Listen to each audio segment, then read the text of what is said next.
You said it's not about last year, but is there going to be any extra incentive given what happened last year? Oh, well, I mean, I'm sure. Yeah, there's some incentive there for sure. But, you know, we weren't preparing for our second round match. We were trying to win our first round match. So right now it's not really sunk in.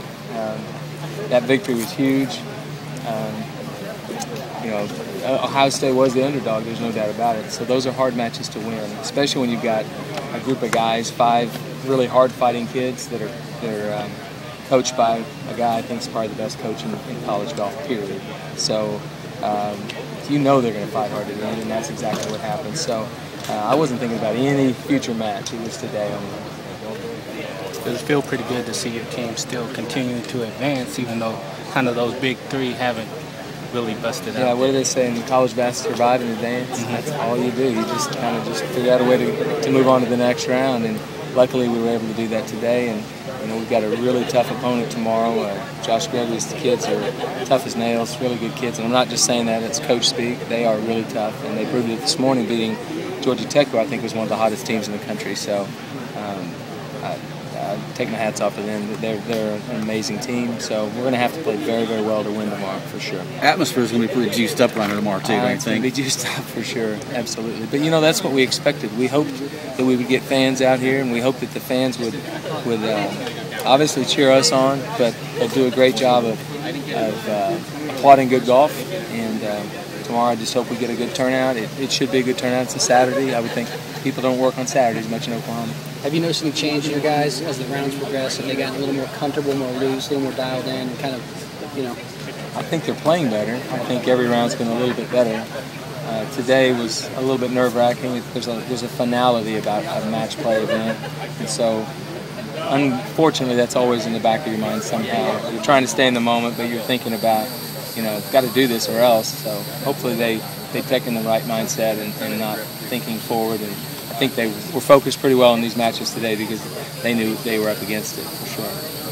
Will there be more pressure on the defending national champion or the #1 ranked team playing on the golf course tomorrow? That's a great question. I have no idea.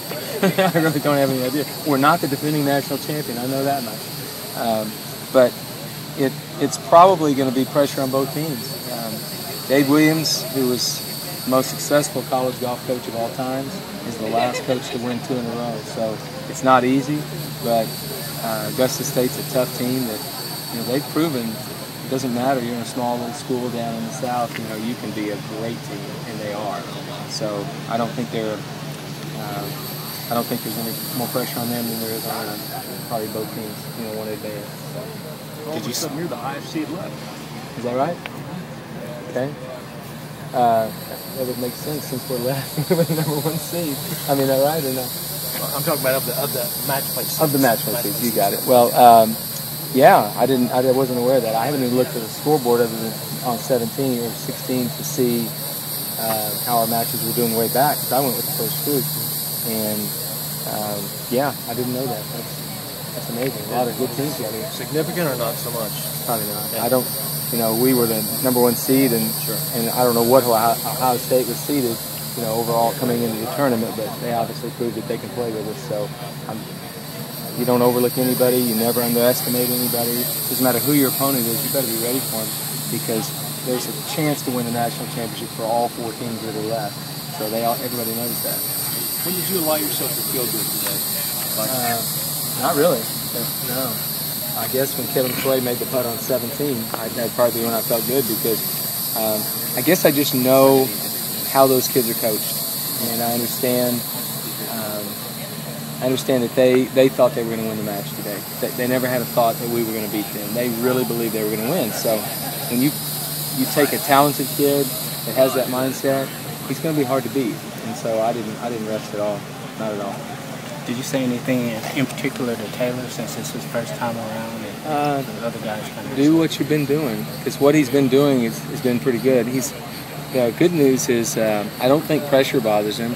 I just don't think he's got all the game, all the shots that he needs yet to be the kind of player he wants to be, but that's why he's in college. Try to learn those shots, try to figure out those things that are going to make him a better player, but he's pretty good with pressure. I'm not saying he's perfect. He's hit some bad shots under pressure just like anybody else, but I just love his calm demeanor I love the way he doesn't let bad things bother him on the golf course. He's got a short memory, and